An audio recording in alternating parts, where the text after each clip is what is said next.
Pues amigos de Zona OVNI, hoy tengo el placer de presentar a yo creo, aparte, dentro de mis admiraciones, uno de mis grandes, dijéramos, faros o guías, o por lo menos yo lo sigo mucho en la red y me gustan sus opiniones. Cada uno puede tener sus pros y sus contras, pero a mí me gusta mucho las opiniones de nada más y nada menos que Josep Guijarro. Lo tenemos hoy.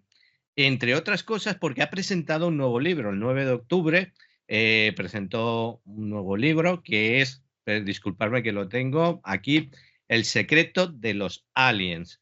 Y bueno, lo tenemos aquí pues para hablar de su libro, qué es lo que podemos encontrar y toda la investigación que ha hecho este gran divulgador y este gran investigador que podemos ver pues, en el Colegio Invisible como colaborador, Onda Cero, La Rosa de los Vientos, etcétera, etcétera. No voy a extenderme mucho más porque todo lo conocéis. Buenas, Josep, ¿qué tal? Pues encantado, Rafa, de estar en tu programa, en tu canal, y simplemente decirte que no es exactamente nuevo.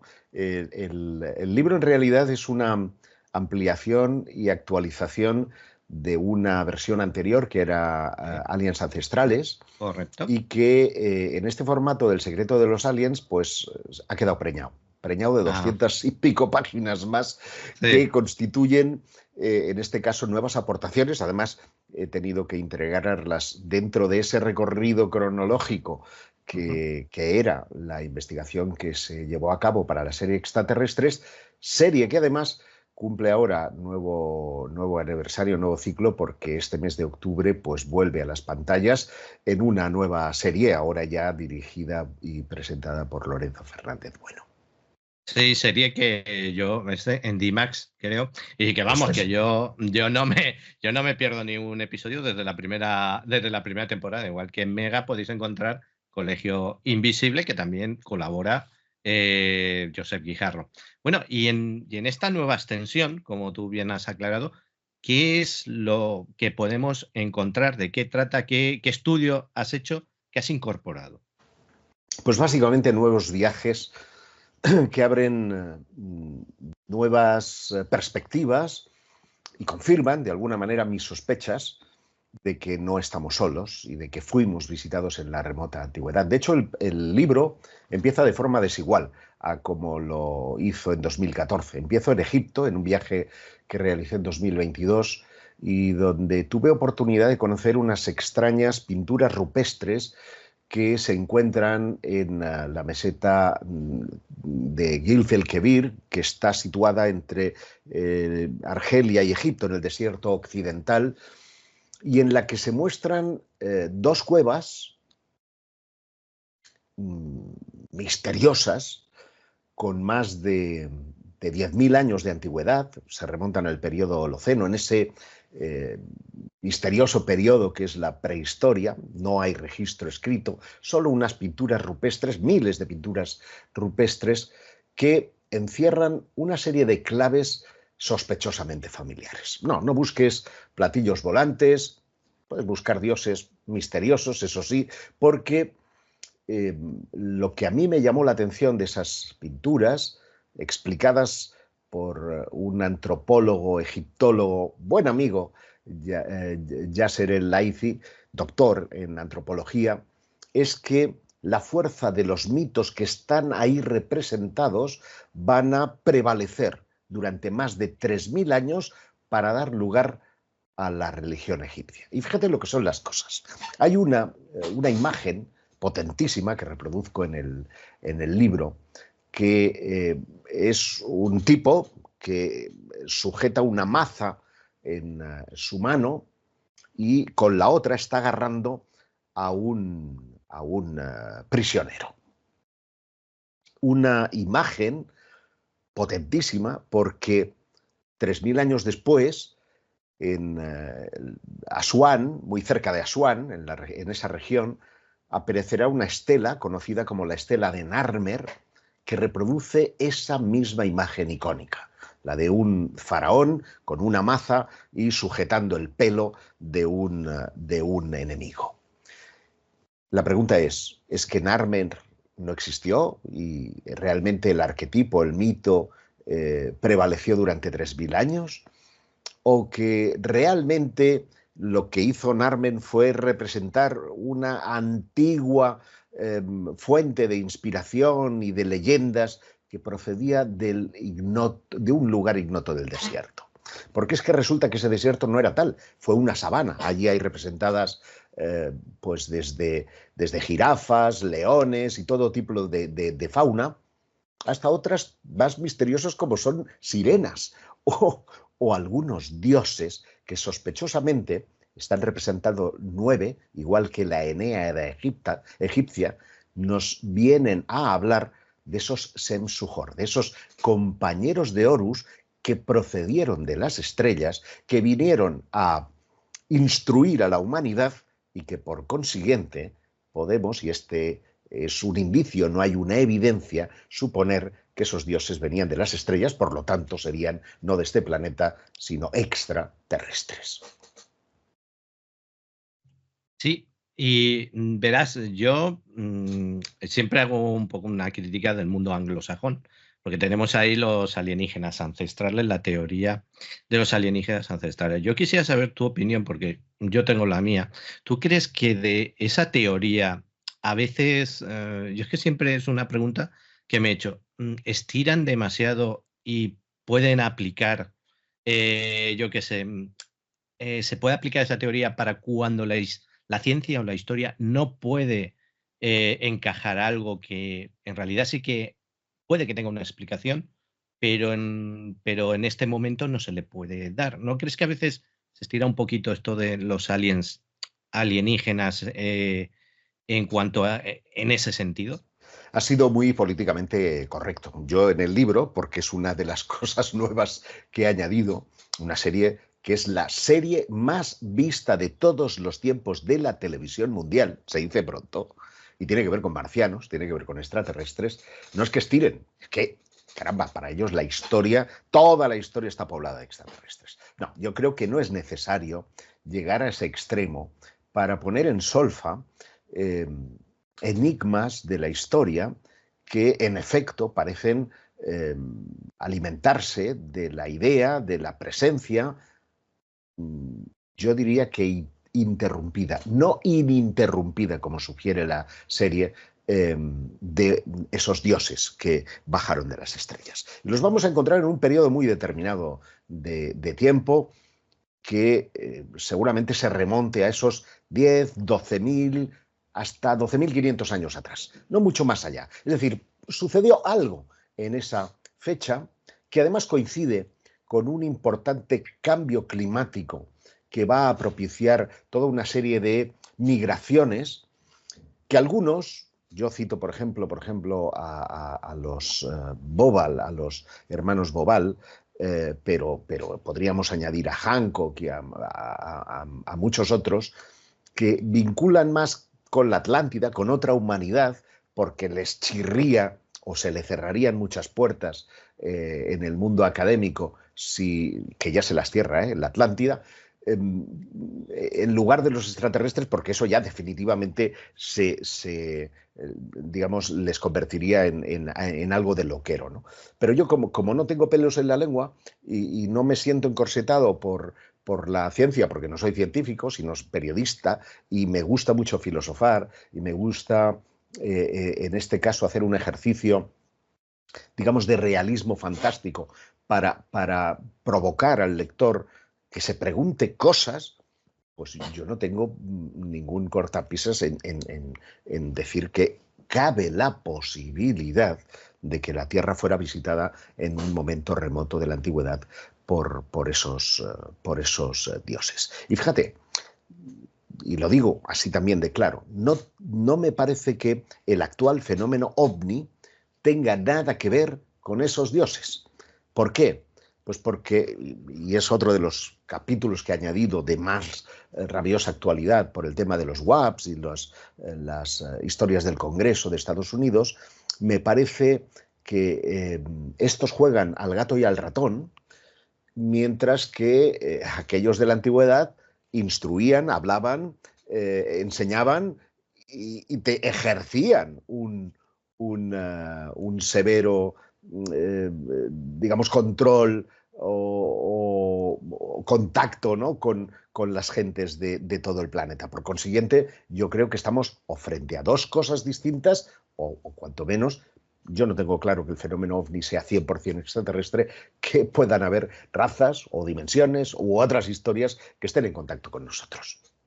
Pues mira, en eso sí que es verdad, porque tuvimos aquí hace poquito al comandante chileno, bueno, es comandante chileno de las Fuerzas Aéreas, Rodrigo Bravo, Ujú. y hablaba precisamente de eso en lo que has hablado del Congreso de los americanos, que siempre dan una de cal y una de arena, andan en la ambigüedad y van como distrayendo a la opinión. Y en eso que ahora tú estás haciendo la reflexión, pues la verdad, no había yo personalmente caído, que sí que es verdad que en caso de que hubieran habido civilizaciones, una civilización extraterrestre en la antigüedad, sí que vino a someter, porque en teoría nosotros aprendimos de ellos siempre que cojamos posiblemente esa posibilidad. Entonces, claro, tienen mucha lógica las palabras que acabas de decir, por lo menos Sí, yo. y además, fíjate, una de las cosas que a mí me parecen interesantes, hay dos cosas que me parecen subrayables, ¿no?, del trabajo. La primera es el tema de las informaciones que surgen a la vez en lugares muy dispares del globo. Ujú, Mm, Desde un punto de vista racional, cabe la posibilidad de que un señor Homo sapiens sapiens de Mongolia coja un trozo de madera, le haga un agujero, le ponga unas cuerdas y suene como una guitarra, y otro señor del altiplano del Perú haga exactamente lo mismo y los dos consigan hacer música con una guitarra. Hasta ahí es racional, pero que toquen la misma sinfonía, ¿verdad? Ya ujú, es más raro, ujú. ya indica una enseñanza, ya indica una partitura, ya indica una, eh, vamos a decir, planificación.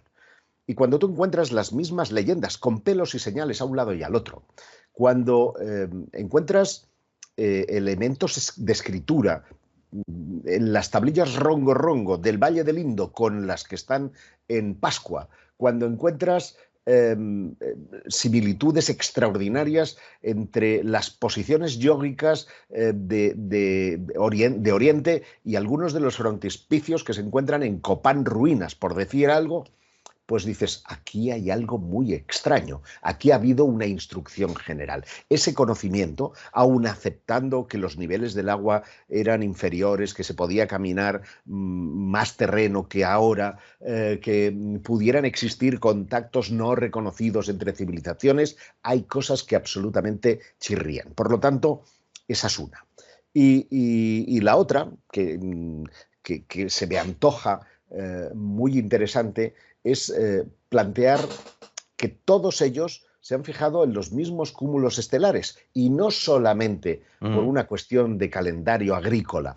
Hay mucho más que todo eso. Mira, yo acabo de llegar de Gobekli Tepe eh, y, y tú dices, existen una serie de conexiones extraordinarias entre esta civilización y la que después, que no sabemos nada de ella, y la que después dará lugar a Sumeria o Egipto. Fíjate que una de las características, si hubiera habido un contacto extraterrestre, es que una de esas civilizaciones del pasado tuviera, por así decirlo, una ventaja tecnológica por encima de las demás. De hecho, lo estamos planteando en la actualidad para precisamente negar que han existido contactos con civilizaciones alienígenas. Si efectivamente en Roswell se extrayó un objeto no identificado o en Kasputin Yar, por citar uno de los lugares de Rusia, Ujú. lo lógico es que Rusia o Estados Unidos tuvieran una ventaja tecnológica deducida de la tecnología inversa que puedan sacar de ese objeto, ¿no? Aunque hayan estado 80 años estudiándola, digo yo que algo sacarían. Bueno, algunos aseguran que el láser, que Internet, que el circuito integrado, que los aviones invisibles fueron deducidas de esto. Bueno, esto podría dar lugar a un interesantísimo debate. Pero ¿hay en el pasado una ventaja tecnológica? Bueno, pues es evidente que si tú contemplas las pirámides de Egipto, eh, están muy por encima tecnológicamente de Stonehenge, que es contemporáneo, o de Karajantepe, No, Karajan-Tepe tiene hasta 7.000 años más, o de Göbekli tiene que tiene 7.000 años más. Pero fíjate, no se les reconoce a Göbekli ni a Karajan que esos grandes bloques, algunos llegan a pasar cerca de 7.000 kilos, pudieran ser desplazados, ¿no? Porque no conocían la rueda, por lo tanto tenían que ser con troncos. Y sin embargo encuentras cochecitos en el Museo de Urfa que revelan el eje y la rueda. Alguien no nos está contando toda la verdad o no sabe encajar las piezas para determinar que efectivamente hay eventos tecnológicos que nos hablan precisamente de un conocimiento no asumible. No digo que los extraterrestres hicieran las pirámides, las hicieron los egipcios, pero digamos que teniendo un conocimiento, teniendo una enseñanza, teniendo una idea que les habían inspirado o dado esos dioses. Pues ahora has dado en una clave que yo había veces que he discutido con gente que me ha preguntado, y es la siguiente: ¿crees que la arqueología y la ciencia actual, dentro del ámbito científico, cuando no tiene una explicación, por diferentes motivos, puede ser por financiación de la excavación arqueológica, científica, tal, cuando encuentran algo, como has comentado ahora, cochecitos con ejes y tal, y no tienen una explicación, lo que hacen es intentar borrar esa parte y, no sé, sacar cualquier excusa, como cuando sucede con los testigos? No, es que has visto Venus, no, es que has visto las Sí, luces de mira, escombreras. yo tengo un triste ejemplo en ese sentido. Yo fui alumno del profesor Gibert, que fue el descubridor del hombre de Orce. Tú recordarás que cuando en los 80 descubrió ese primer hueso, se habló que correspondía a la quijada de un burro, y él fue desacreditado. De hecho, murió sin saber que había descubierto a uno de los hombres más antiguos de Europa. ¿Por qué? Pues porque habían intereses políticos a los que no son ajenos la ciencia ni la antropología, porque la política está infiltrada en todos los estamentos. Y en antropología, Francia tenía mucho peso en aquella época y digamos que el descubrimiento del hombre de Orce no solo ponía en el mapa a España como punto de las migraciones que no habrían salido de África por Egipto, para entendernos, para entrar en Oriente Medio, sino que lo habrían hecho también por el estrecho de Gibraltar, que es de perogrullo, porque además las superficies eran mucho más altas, por lo tanto el estrecho era mucho menos estrecho, ¿no? O mucho más estrecho, para entendernos. Por consiguiente, la civilización, digamos, ya no éramos el culo, no habíamos dado toda la vuelta, no éramos el culo de la civilización, sino que éramos la cabeza de la civilización. Y esto la ciencia francesa no lo soportaba, de manera que todos los científicos franceses que tenían mucho peso fueron los primeros en cargarse esas teorías. Sí. Y esto que sucede en esto ocurre en industria farmacológica, en ciencia de los neutrinos, en física cuántica, en todo, o en arqueología. ¿Por qué? Pues porque cuesta mucho cambiar los paradigmas. Y esto lo cuento en la introducción del libro. Los paradigmas ahora están cambiando. Por primera vez en la historia y después de muchísimo tiempo, ya no somos considerados locos, ya no se nos estigmatiza, sino que hay hasta sesiones en el Congreso de Estados Unidos en los que ya se nos ha reconocido la existencia de objetos no identificados y que, de alguna manera, están abriendo la puerta a que científicos de primer nivel, estoy pensando en Michio Kaku, estoy pensando en Avi Loeb, estoy pensando en Gary Nolan, estoy pensando en tantísimo, por citar a una mujer, a Beatriz Villarroel, estoy pensando en muchísimos científicos que están por primera vez interesándose y aplicando el método científico a los platillos volantes. Esto es definitivamente muy impresionante. Y, por desgracia, lleva consigo un problema de desinformación. Fíjate que yo, a través de mi canal en YouTube, decía al principio de todo este proceso: intentemos mantener las abducciones, las cosas más, vamos a decir, frikis, ¿no? Más pop, a un margen, y centrémonos primero en resolver el asunto, en que se nos desclasifique la información, porque sin datos no se puede hacer ciencia, y luego ya llegará el tiempo de abordar otros temas. ¿Y qué ha ocurrido? Todo lo contrario. porque los servicios de inteligencia son precisamente los más, perdóname un segundo, no ahora, son los más interesados en que esto no se llegue a desclasificar. Implica el control de la información es poder, por lo tanto son los primeros interesados en que todo continúe como siempre. Consecuencia, pues que hemos asistido a cosas absolutamente delirantes, incluso dentro de nuestro propio sector. Yo acabo el libro, tenía que ser así, hablando de las momias de Maussan. ¿Por qué? Porque me parece delirante que todavía hoy haya gente, y mucha gente además, que siga creyendo que estamos frente a una evidencia extraterrestre cuando se trata de simples artesanías que lo que hacen es distraer. Y como es algo que me toca, porque tiene que ver con antiguos dioses y con las visitas arqueológicas, he dedicado un amplio capítulo también en esta actualización al asunto de las momias, contando cosas realmente muy reveladoras. Sí, has hecho referencia a las momias. Hubo un debate contigo, bueno, hubo un problema, ya sabemos Bueno, directamente se me vetó, es decir, me quedé en tierra cuando tenía que estar en México. O sea, a mí, tú sabes que por las redes te puse algo, a mí lo que me indignó de esa postura es esa censura que te implicaron, porque, vamos a ver, yo por ejemplo estoy contra la posición de Maussan. Eso para mí no son momias. Aparte, ya es que se desacreditaron por científicos franceses pero hace es igual, años. quiero decir, Rafa, lo importante es que cada uno pueda opinar. O sea, Sí, yo no me meto con las personas, me meto con los trabajos. Yo puedo disentir 100% del asunto de las momias, pero le reconozco a Maussan la habilidad de la comunicación. Puedo no estar de acuerdo con, yo qué sé, investigaciones concretas de uno u otro investigador. Mira, por ejemplo, con José Antonio Caravaca, que es promotor de una teoría que es la de la distorsión, que relega todo esto, pues poco más o menos que a una fabricación de nuestro inconsciente que es capaz de materializar cosas. Pues aunque yo no esté de acuerdo en esa teoría, es un grandísimo amigo y es un grandísimo investigador de ovnis. Y no pasa nada, porque tenemos opiniones distintas. Es que si no nos extinguiríamos. En la diversidad está precisamente la protección y la evolución del ser humano. Sin ella, los virus ya nos hubieran matado, las bacterias ya nos hubieran matado. Si todos fuéramos genéticamente iguales, si todos pensáramos igual, tuviéramos genéticamente fuéramos iguales, ya estaríamos fuera de esta tierra. Por lo tanto, hagamos que la diversidad sea maravillosa, porque en ella reside realmente la verdad. Es que si todos fuéramos iguales, este mundo sería un aburrimiento. Todos coincidiríamos con todos y para qué. Entonces, a ver, yo me extiendo un poquito en esto. Yo sí que te defendí porque, claro, Maussan, yo al final de toda esta historia, porque yo ya dejé, es más, yo recibí, y esto es verídico, recibí amenazas de México que me iban a enviar un cartel.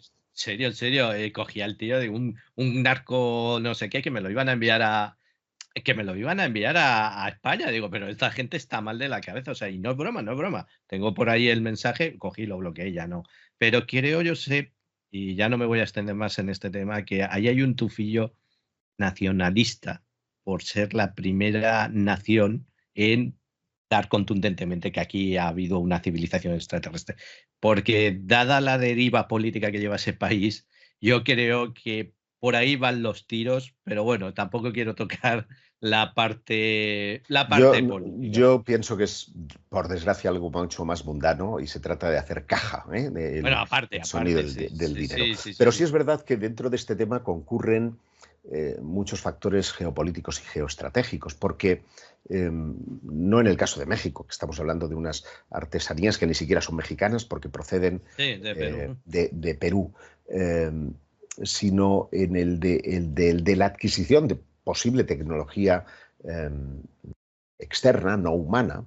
Hay profundos intereses porque se tenga o no se tenga, lo importante es que tu enemigo crea que la tienes. ¿Por qué? Por el argumento que yo antes daba cuando las pirámides, ¿no? Si tú tienes una ventaja tecnológica, es importante que el otro lo sepa, aunque no la vayas a utilizar. Es decir, tú crees que Putin, que tiene el arsenal más importante atómico ¿va a utilizar alguna de esas bombas nucleares? No. Lo importante es que Estados Unidos sepa que las tiene y que tiene más, porque como lo sabe, se va a guardar de ser el primero en lanzar una porque sabe que le vienen todas las demás. Y al revés, eso se llama disuasión. Pues en el terreno de la disuasión, el papel de los ovnis es importante. Te recordaré que cuando en febrero del año pasado empezaron a derribarse globos espías, podríamos hablar largo y tendido de esto, en la costa oeste de los Estados Unidos, y el mundo entero empezó a hablar de ovnis, se instaló el miedo en algunas casas de muy escépticas diciendo, pero será verdad, porque estaba esa ambigüedad de no contar si eran extraterrestres, si eran chinos, si eran rusos, qué demonio que eran. Rusia presenta un avión, un nuevo avión de quinta generación de la serie MiG, y para su campaña utiliza los WAP, los fenómenos anómalos no identificados, utilizando una foto muy conocida de Edward Billy Meyer en la campiña de Suiza, con un caballo de ajedrez sobre el ovni, en el que dice poco más o menos de chicos, no se preocupen que somos nosotros. ¿Qué mensaje estaba mandando? Estaba diciendo, esto que os preocupa tanto, esto que está derribando vuestras defensas, esto a lo que no podéis hacer frente, es tecnología nuestra. Me da igual que pienses que es extraterrestre o no, es nuestra. Por lo tanto, el papel de lo extraterrestre en un momento en el que el espacio además se ha liberalizado, las grandes compañías como X, como Virgin Galactic, como, en fin, todas estas compañías que están emergiendo en los vuelos espaciales, han hecho que las cosas que pasaban fuera de nuestra atmósfera ya no sean patrimonio militar. Ahora cualquier millonetti puede mirar por la ventana y estar advirtiendo cosas. Por lo tanto, el espacio no solamente es una cuestión, vamos a decir, estratégica o geopolítica, es un tablero muy, muy importante a desarrollar en las próximas fechas. Sí, es que esto de los UAPs también es algo que he hablado con algunos amigos, lo que tú comentas ahora mismo, porque claro, sí, de hecho, también no sé si escuchaste en la entrevista a Guerreiro, lo decía muy clara. Si estas naciones, si China tuviera tecnología avanzada por ingeniería, aunque él tenía muy claro que era ingeniería, o sea, era tecnología no terrestre. Humana. O no, exacto, como mínimo humana. Él decía, si China tuviera esa tecnología avanzada, ya lo hubiera utilizado contra Taiwán, Claro, igual que Rusia la claro. hubiera utilizado contra Ucrania, dice, y se hubiera acabado las dos guerras en un plumazo. Dice, por lo tanto, no es tan fácil como se cree. No obstante, sí que es verdad que yo también tengo un dicho, si un gobierno tiene una tecnología más avanzada que recopilación extraterrestre o terrestre o de ingeniería inversa. Si tiene una ventaja táctica, no la va a desvelar tampoco al enemigo. Me refiero a que sería una especie como de sorpresa y la va a negar a ciencia cierta el 99,9%. Y si no puede controlarla, también lo va a negar, porque claro, si no, ¿para qué quiere un ejército? Si aquello que vuela por ahí me puede atacar cuando le venga la gana, evidentemente, si yo soy un ejército y me dejan, vamos a hablar con propiedad, con el culo al aire, evidentemente, no me interesa reconocer que eso existe, que por lo menos cara a la galería. Y volviendo un poquito a los alienígenas ancestrales, de todas las civilizaciones que has estudiado, ¿tú cuál crees que es la que más indicios aporta a esta teoría o a esta línea de investigación? Es difícil precisarlo porque he viajado por 32 países para componer el puzzle del secreto de los aliens, y en cada uno de ellos hay pequeñas historietas, que sé, por decirte algo. Irlanda nos habla de los Tuatha de Danann, que llegaron en mayo a bordo de barcos que volaban y que soltaban humo. Barcos que volaban. Una descripción muy parecida, por ejemplo, a los vimanas que se describen en el Mahabharata y el Ramayana. Si nos fijamos en Sumeria, en Oriente Medio, vamos a encontrar referencias a los Anunnaki, a los Nefilim, vamos a encontrar referencias a esos dioses que bajaron de las estrellas. Ahora que he estado en Göbekli Tepe, que en el fondo es la cuna de la civilización, no en el fondo, es el kilómetro cero de la civilización, vamos a encontrar de nuevo correspondencias estelares con las Pléyades, con Orión, con todas estas estrellas que se repiten de una forma casi uniforme en todas las grandes civilizaciones. Pero hombre, tal vez porque desde niño la he tenido como icónica. A mí la que más me impresiona y que seguramente se lleva más páginas es la civilización egipcia. Y no porque hayan tenido un digamos, trato especial, pero desde luego concurren una serie de factores que me llaman poderosísimamente la atención. Y uno de ellos es otro capítulo de los nuevos, es la figura de Akenatón. Amenofis IV, que es protagonista de la mayor revolución religiosa de la antigüedad, pasando del politeísmo a una especie de monoteísmo de adoración al disco solar,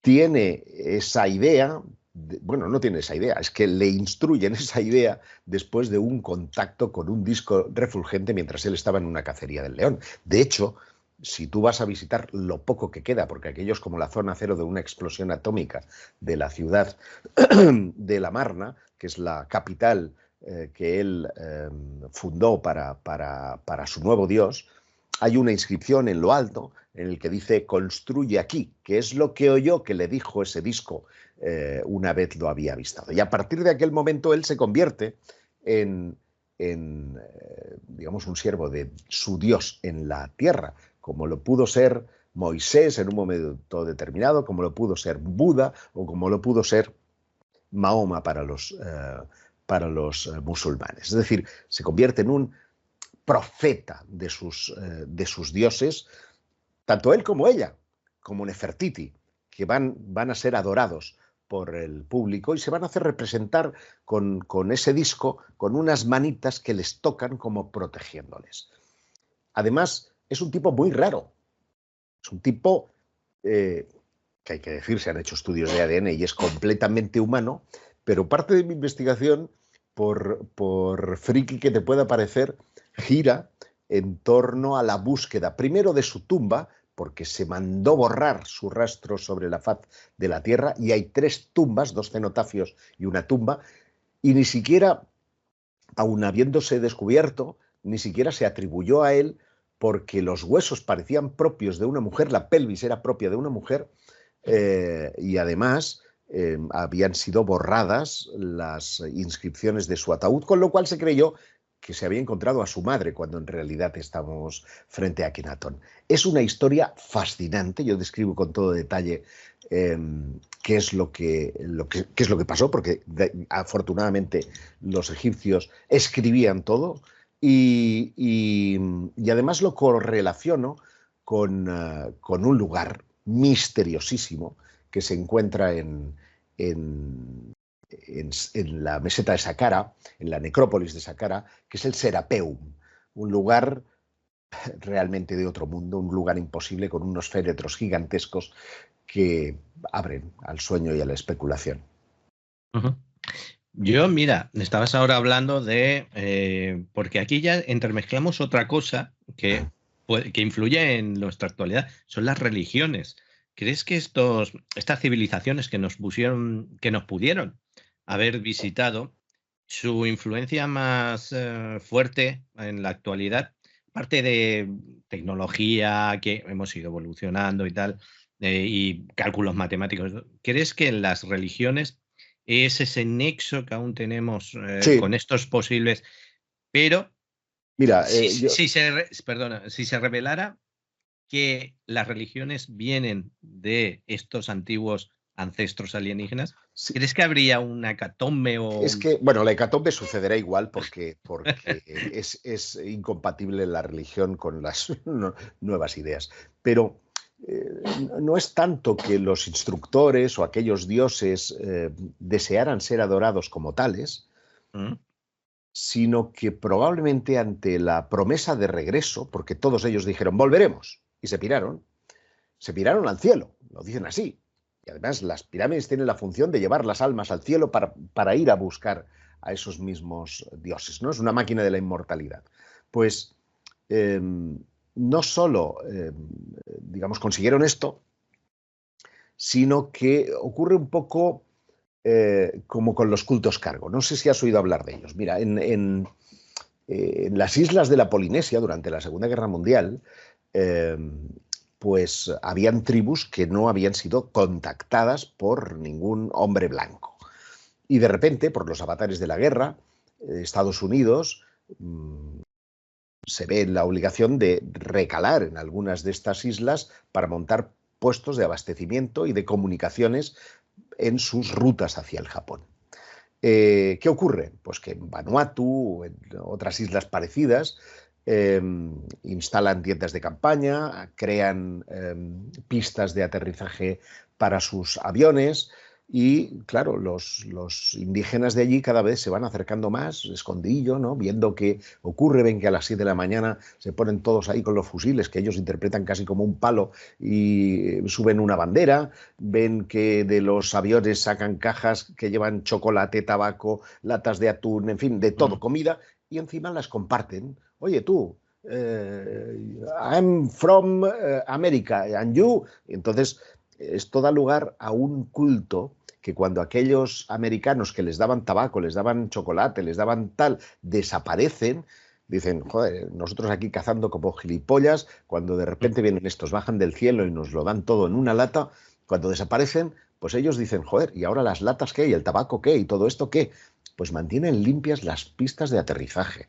Hacen el ritual de coger unos palos que se los tallan como si fueran rifles y se ponen a tocar diana, subiendo una bandera que se asemeja a la americana. Se tatúan USAF en el pecho e incluso construyen aviones de paja para intentar reclamar su presencia.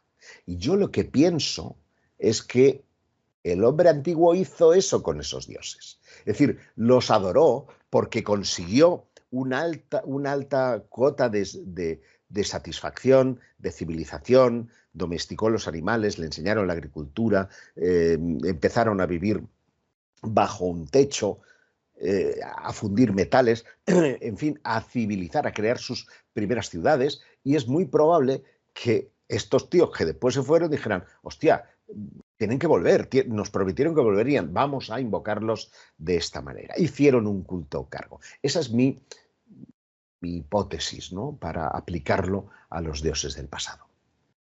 Pues ya se nos va un poquito el tiempo.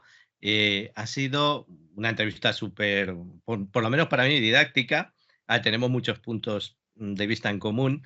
Y, por favor, me gustaría que dijeras dónde se puede encontrar tu libro, en qué plataformas, editorial. Pues El secreto de los aliens, y lo podéis encontrar a través de Amazon, en cualquier librería. Es un libro de editorial Luciérnaga y ya está disponible desde el pasado 9 de octubre bajo pedido a través de Corte Inglés, de Amazon, de la Casa del Libro o FNAC, o si lo prefieren, pues yendo a su librería habitual y solicitándolo si no lo tuvieran.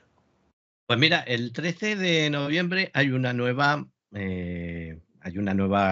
Audiencia en el Congreso. Audiencia del Congreso y tal. Y me gustaría hacerte, aunque sea una pequeña entrevista, sobre tu opinión de todo el asunto. No solo de eso, sino de la desclasificación y todo cómo se está llevando en Estados Unidos, porque yo te sigo por las redes y vamos, la verdad es que todo esto es muy pues puede estar muy interesante. Yo tengo alguna información, creo que van a estar algunos científicos invitados, pero sin duda todos los rumores están abiertos en dos frentes: James Webb y Constelación Inmaculada. Dos cosas de las que me vas a permitir no te hable ahora, porque este próximo fin de semana, el domingo, que es día 19 o 20, voy a hacer un directo hablando de todo esto en mi canal de YouTube. Así que estás invitado.